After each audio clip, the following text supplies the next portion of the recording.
These are the memoirs of Nehemiah son of 𝗥𝗵. In late autumn, in the month of Kislev, in the 20th year of King Artaxerxes' reign, I was at the fortress of Susa. Hanani, one of my brothers, came to visit me with some other men who had just arrived from Judah. I asked them about the Jews who had returned there from captivity and about how things were going in Jerusalem. They said to me, "Things are not going well for those who returned to the province of Judah. They are in great trouble and disgrace. The wall of Jerusalem has been torn down, and the gates have been destroyed by fire." When I heard this, I sat down and wept. In fact, for days I mourned, fasted, and prayed to the God of heaven. Then I said, "O Lord, God of heaven, the great and awesome God who keeps his covenant of unfailing love with those who love him and obey his commands, listen to my prayer. Look down and see me praying night and day for your people Israel. I confess that we have sinned against you. Yes, even my own family and I have sinned. We have sinned terribly by not obeying the commands, decrees, and regulations that you gave us through your servant Moses. Please remember what you told your servant Moses. If you are unfaithful to me, I will scatter you among the nations. But if you return to me and obey my commands and live by them, then even if you are exiled to the ends of the earth, I will bring you back to the place I have chosen for my name to be honored. The people you rescued by your great power and strong hand are your servants. O Lord, please hear my prayer. Listen to the prayers of those of us who delight in honoring you. Please grant me success today by making the king favorable to me. Put it into his heart to be kind to me." In those days I was the king's cupbearer. Early the following spring, in the month of Nisan, during the 20th year of King Artaxerxes' reign, I was serving the king his wine. I had never before appeared sad in his presence. So the king asked me, "Why are you looking so sad? You don't look sick to me. You must be deeply troubled." Then I was terrified, but I replied, "Long live the king! How can I not be sad? For the city where my ancestors are buried is in ruins, and the gates have been destroyed by fire." The king asked, "Well, how can I help you?" With a prayer to the God of heaven, I replied, "If it please the king, and if you are pleased with me, your servant, send me to Judah to rebuild the city where my ancestors are buried." The king, with the queen sitting beside him, asked, "How long will you be gone? When will you return?" After I told him how long I would be gone, the king agreed to my request. I also said to the king, "If it please the king, let me have letters addressed to the governors of the province west of the river Euphrates, instructing them to let me travel safely through their territories on my way to Judah. And please give me a letter addressed to Asaph, the manager of the king's forest, instructing him to give me timber. I will need it to make beams for the gates of the temple fortress, for the city walls, and for a house for myself." And the king granted these requests, because the gracious hand of God was on me. When I came to the governors of the province west of the river Euphrates, I delivered the king's letters to them. The king, I should add, had sent along army officers and horsemen to protect me, but when Sanballat the Horonite and Tobiah the Ammonite official heard of my arrival, they were very displeased that someone had come to help the people of Israel. So I arrived in Jerusalem. 3 days later, I slipped out during the night, taking only a few others with me. I had not told anyone about the plans God had put in my heart for Jerusalem. We took no pack animals with us except the donkey I was riding. After dark I went out through the valley gate, past the jackal's well, and over to the dung gate to inspect the broken walls and burned gates. Then I went to the fountain gate and to the king's pool, but my donkey couldn't get through the rubble.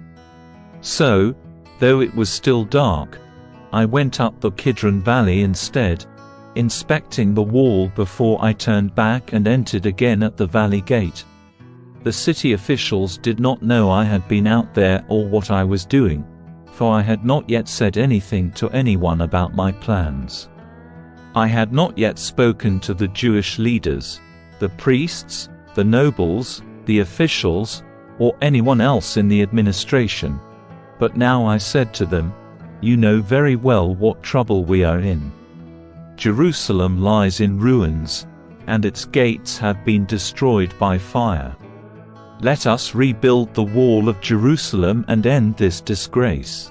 Then I told them about how the gracious hand of God had been on me, and about my conversation with the king. They replied at once, "Yes, let's rebuild the wall." So they began the good work. But when Sanballat, Tobiah, and Geshem the Arab heard of our plan, they scoffed contemptuously. "What are you doing? Are you rebelling against the king?" they asked. I replied, "The God of heaven will help us succeed. We, his servants, will start rebuilding this wall, but you have no share, legal right, or historic claim in Jerusalem." Then Eliashib the high priest and the other priests started to rebuild at the sheep gate.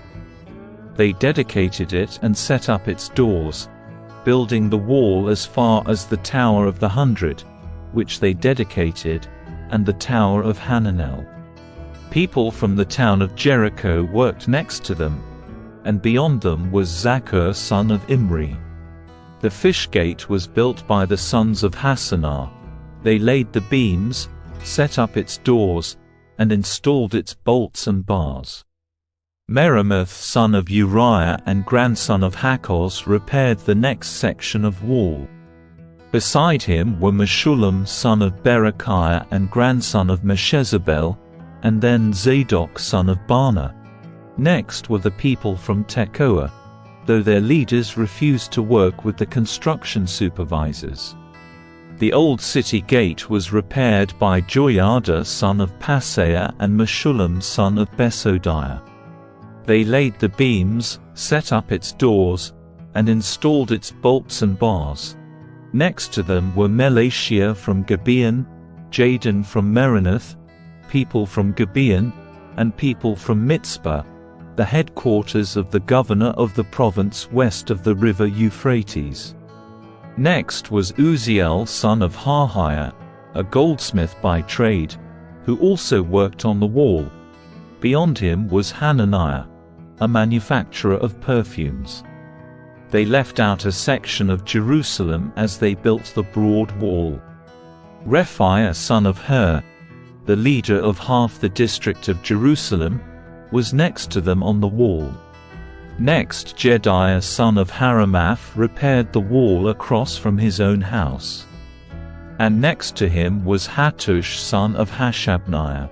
Then came Malchijah son of Haram and Hashub son of Pahath-Moab, who repaired another section of the wall and the tower of the ovens. Shallum son of Hallohesh and his daughters repaired the next section.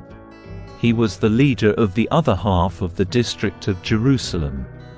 The valley gate was repaired by the people from Zanoah, led by Hanan. They set up its doors and installed its bolts and bars. They also repaired the 500 meters of wall to the dung gate. The dung gate was repaired by Malchijah son of Rechab, the leader of the Beth Hakkerem district. He rebuilt it, set up its doors, and installed its bolts and bars. The fountain gate was repaired by Shallum son of Kol-Hozeh, the leader of the Mitzpah district. He rebuilt it, roofed it, set up its doors, and installed its bolts and bars. Then he repaired the wall of the pool of Siloam near the king's garden, and he rebuilt the wall as far as the stairs that descend from the city of David. Next to him was Nehemiah son of Azbuk, the leader of half the district of Beth-zur. He rebuilt the wall from a place across from the tombs of David's family as far as the water reservoir and the house of the warriors.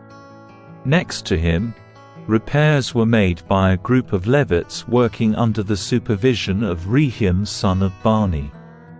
Then came Hashabiah, the leader of half the district of Keilah, who supervised the building of the wall on behalf of his own district. Next down the line were his countrymen led by Binnui son of Henadad, the leader of the other half of the district of Keilah.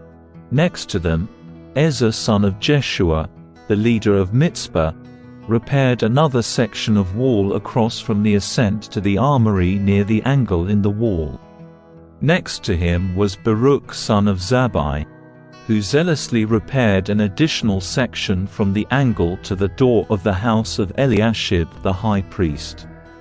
Meremoth son of Uriah and grandson of Hakkoz rebuilt another section of the wall extending from the door of Eliashib's house to the end of the house.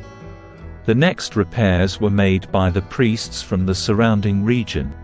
After them, Benjamin and Hashub repaired the section across from their house, and Azariah son of Maaseiah and grandson of Ananiah repaired the section across from his house.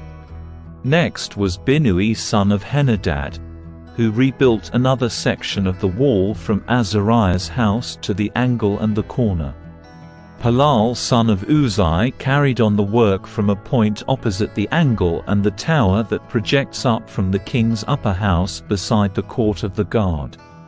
Next to him were Pedaiah son of Parosh, with the temple servants living on the hill of Ophel, who repaired the wall as far as a point across from the water gate to the east and the projecting tower. Then came the people of Tekoa, who repaired another section across from the great projecting tower and over to the wall of Ophel. Above the horse gate, the priests repaired the wall. Each one repaired the section immediately across from his own house. Next Zadok son of Immer also rebuilt the wall across from his own house, and beyond him was Shemaiah son of Shechaniah, the gatekeeper of the east gate. Next Hananiah son of Shelemiah and Hanan, the sixth son of Zalaph, repaired another section, while Meshullam son of Berechiah rebuilt the wall across from where he lived.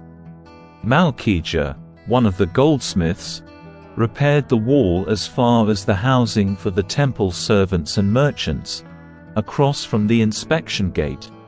Then he continued as far as the upper room at the corner. The other goldsmiths and merchants repaired the wall from that corner to the sheep gate.